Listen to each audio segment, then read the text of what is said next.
Hello बच्चों, आज मैं अंकुश हिंदी पाठमाला भाग 5 का लेकर उपस्थित हूँ। उसमें पाठ 5 है जिसका शीर्षक है गंगा की विदाई। बच्चों, आप जानते हैं कि गंगा हमारी देश की संस्कृति की आत्मा है। यह बहुत ही पतित पावनी है। यह हमारे लिए बहुत ही उपयोगी भी है। इस प्रस्तुत कविता में कवि ने हिमालय को पिता के रूप में और गंगा को उसकी पुत्री के रूप में दर्शाया है और उसी पर उसकी कन्या के रूप में बहुत सुंदर चित्रण किया है। इसके कवि माखनलाल चतुर्वेदी हैं। इन्होंने प्रकृति का बहुत ही सुंदर चित्रण किया है। आइए इस कविता को हम पढ़ते हैं। शिखर शिखरियों में मत रोको, उसको दौड़ लखो मत टोको, लौटे यह न सधेगा रुकना, दौड़ प्रगट होना फिर छुपना, अगम नागाधीराज जाने दो, बिटिया अब ससुराल चली। तुम ऊंचे उठते हो रह यह नीचे दौड़ी जाती, तुम देवों से बतियाते या भू से मिलने को अकुलाती, रजत मुकुट तुम मुकुट धारण करते, इसकी धारा सब कुछ बहता, तुम हो मौन विराट क्षिप्रिय, इसका वाद रमानी कहता, तुमसे लिपट लाज से सिमटी लज्जा विनित निहाल चली, अगम नागाधीराज जाने दो, बिटिया अब ससुराल चली। 1.5 सहस्र मील से इसने प्रिय की मृदु मनुहारे सुन ली, तरल तारिणी तरला ने सागर की प्रणय पुकार सुन ली, श्रद्धा से 2 बातें करती, साहस पर न्यौछावर होती, धरा धन की लालच उठी है, मैं पंथनी अपने घर होती, हरे हरे अपने आंचल कर, पट पर वैभव डाल चली, अगम नागाधीराज जाने दो, बिटिया अब ससुराल चली। यह हिमगिरी की जटा शंकरी, यह खेती हर की महारानी, यह भक्तों की अभय देवता, यह तो जनजीवन का पानी, इसकी लहरों से गर्वित भू ओढ़े नई चुनरिया घानी, देख रही अनगिनत आज यह नौकाओं की आनी जानी, इसका तट धन लिए तरिनिया, गिरा उठाए पाल चली, अगम नागाधीराज जाने दो, बिटिया अब ससुराल चली। सिर से पद तक ऋषिगण प्यारे, लिए हुए छविमान हिमालय, मंत्र मंत्र गुंजित करते हो, भारत को वरदान हिमालय, अगम वेद से निगम शास्त्र तक, भूखे ओ अहसान हिमालय, उच्च सुनो सागर की गुरुता, कर दो कन्यादान हिमालय, पाल मार्ग से सब प्रदेश, यह तो अपने बंगाल चली, अगम नागाधीराज जाने दो, बिटिया अब ससुराल चली। बच्चों, इसके कवि माखनलाल चतुर्वेदी जी हैं। आइए अब इसका शब्दार्थ देखते हैं।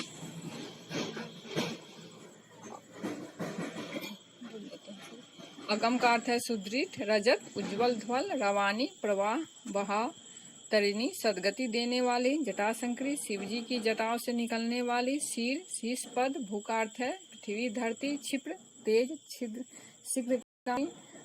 शीघ्रगामी अर्थात जल्दी चलने वाले, मनुहार जिससे बार बार मनाना पड़े, वैभव धन, नौका नाव, पद पांव। आइए अब ऊपर अर्थ देखते हैं इसका।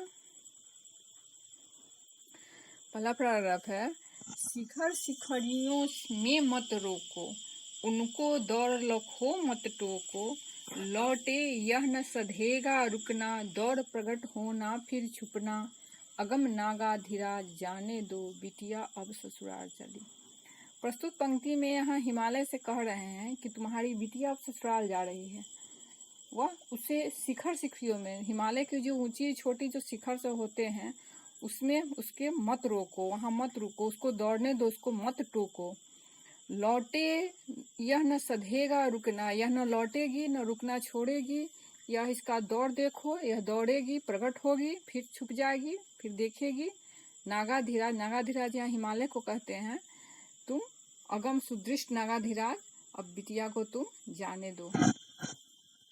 यहाँ कवि ने हिमालय को पिता और गंगा को बेटी के रूप में बताया है और जैसे कि बेटी की जब चलती है ससुराल विदाई करते हैं, उस तरह से अर्थ में यहाँ भाव प्रकट किए हुए हैं। आगे देखिए, तुम ऊंचे उठते हो रह रह, यह नीचे दौड़ी जाती, तुम देवों से बतियाते, यह भू से मिलने को अकुलाती। यहाँ कवि कहते हैं कि तुम ऊंचे ही उड़ते जाते हो और यह उतना ही नीचे जाती है। यह पर्वत से निकलती है, पर्वत की बेटी इसलिए कहा गया है गंगा को कि यह पर्वत के ही गोदों से निकली हुई है, तो यह नीचे मुँह आती है, पर्वत से नीचे ढलानों की तरफ आती है। तो पर्वत ऊंचा उठ करके, जैसा कि हम लोग देवता लोग ऊपर रहते हैं, तो वह ऊपर उठकर देव से बात करते हैं और यह नीचे धरती से मिलने के लिए बेचैन है, इसलिए यह नीचे की ओर आ रही है। रजत मुकुट तुम मुकुट धारण करते, इसकी धारा सब कुछ बहता, तुम हो मौन विराट छिप्रिया, इसका वाद रमानी कहता। यहाँ कवि कह रहे हैं कि रजत मुकुट, तुम्हारा जो उज्जवल जो मुकुट है वह तुम धारण करते हो, उज्जवल मुकुट तुम धारण। बच्चों, पर्वत पर जो हिम जमा हो रहता है, बर्फ जमा हुआ तो वह पूरा सफेद रहता है, मानो वह सफेद मुकुट पहने हुए पर्वत। तो वहीं कवि यहाँ कह रहे हैं कि रजत मुकुट तुम मुकुट धारण करते और इसकी धारा सब कुछ बहता, और वहीं हिम की धारा बह करके नीचे बढ़ती जाती है।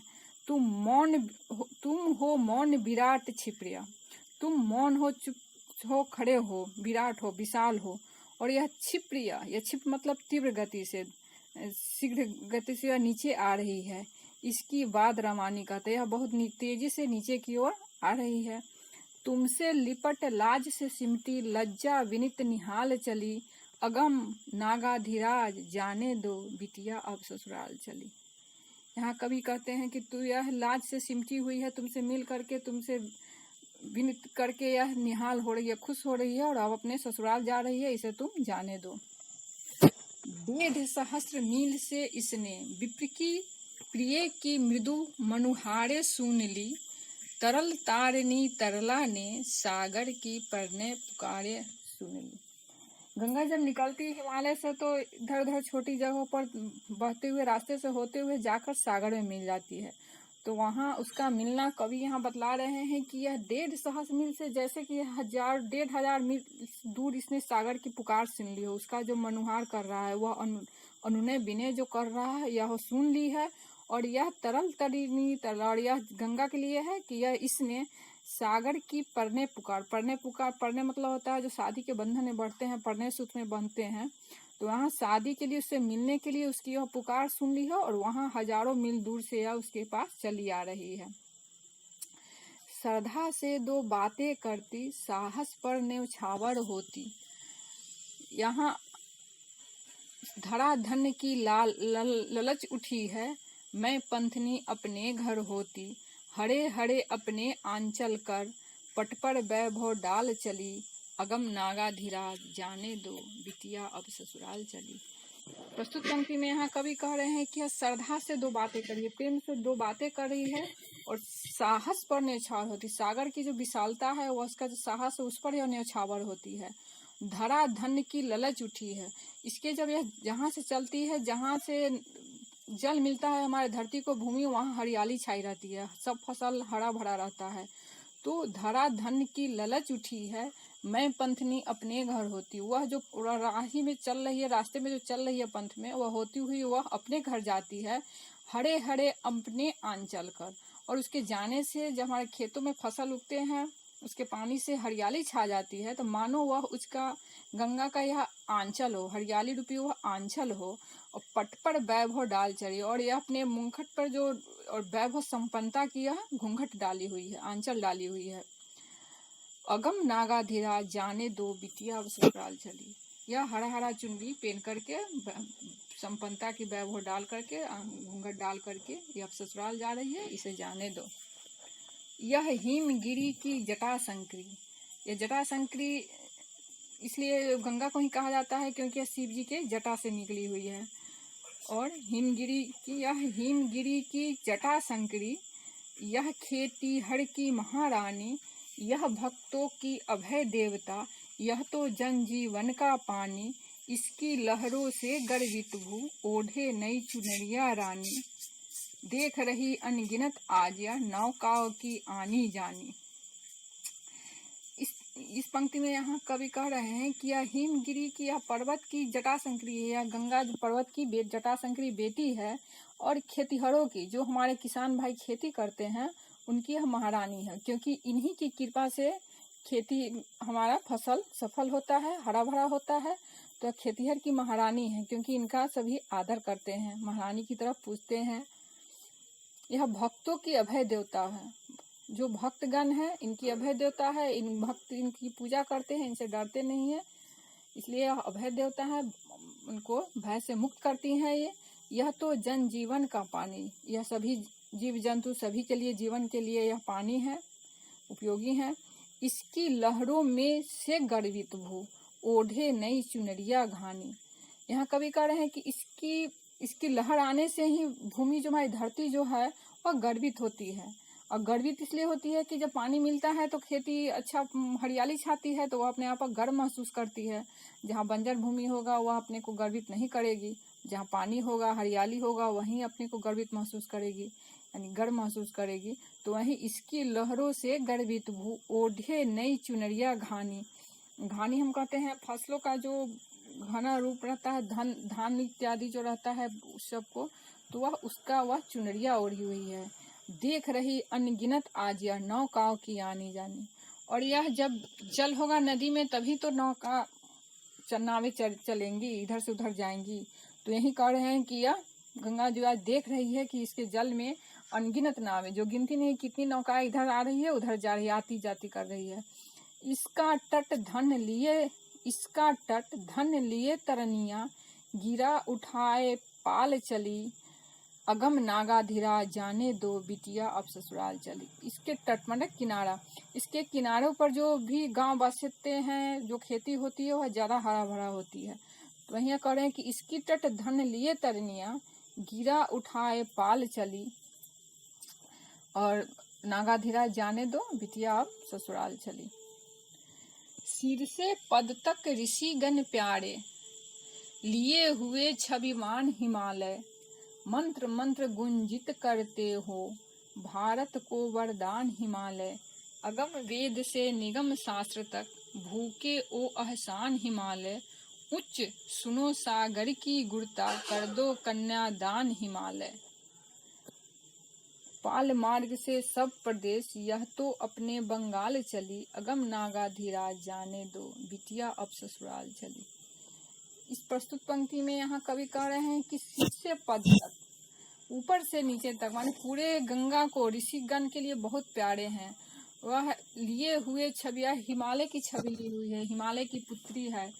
यह मंत्र मंत्र गुंजित करते हो, गंगा को से संबंधित बहुत सारे मंत्र ऋषिगण अपने जप में तप में इनका गान करते हैं, मंत्र का उच्चारण करते हैं।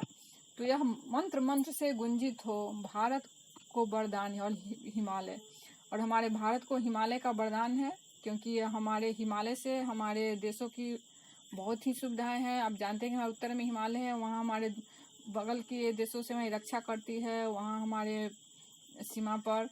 फिर उसी के हिमालय से के ही कारण हमारा जो खेत खलिहान सब है उससे हरा भरा रहता है। तो यह हिमालय जो है हमारे देश के लिए वरदान के समान है। अगम वेद से निगम शास्त्र, भूखे वो एहसान हमारे। यह वेद से लेकर के और अस्त्र शस्त्र तक, यह सब धरती के लिए यह एहसान है हिमालय। उच्च सुनो सागर की गुरता, कर दो कन्यादान हिमालय। यहाँ कवि कह रहे हैं कि सागर की गुरता, जो महानता है, उसका जो महत्व है, उसको तुम सुनो और तुम कन्यादान कर दो, यानी सागर को अपनी पुत्री दे दो। गंगा तो सागर में ही जाके मिलती है, तो वहीं कह रहे हैं कि तुम इसका गुरता को ध्यान में रख करके, क्योंकि पिता अपने पुत्री को उसी को दान करते हैं जिन पर उसमें कुछ खासियत होता है, महानता होता है। वहीं यहाँ कह रहे हैं कि उच्च यहाँ पर्वत के लिए है। सुनो सागर की गुरता, कर दो कन्यादान हिमालय, पाल मार्ग से सब प्रदेश, यह तो बंगाल चली। यह सब खेतों खलिहानों सभी गांव देशों से होते हुए यह बंगाल की खाड़ी में भी जाके मिलती है। इसलिए यहाँ कह रहे हैं कि यह तो अपने बंगाल चली, अगम नागाधीरा जाने दो बिटिया अब ससुराल चली। हे पर्वतराज हिमालय, अब इसे अब जाने दो, इसे रोको मत, बेटिया तुम्हारे ससुराल जा रही है, ससुराल जाने दो। तो बच्चों, इस कविता को आप लोग याद करके लिख लेंगे। इसका हम प्रश्नोत्तर दूसरे वीडियो में भेज देंगे। धन्यवाद।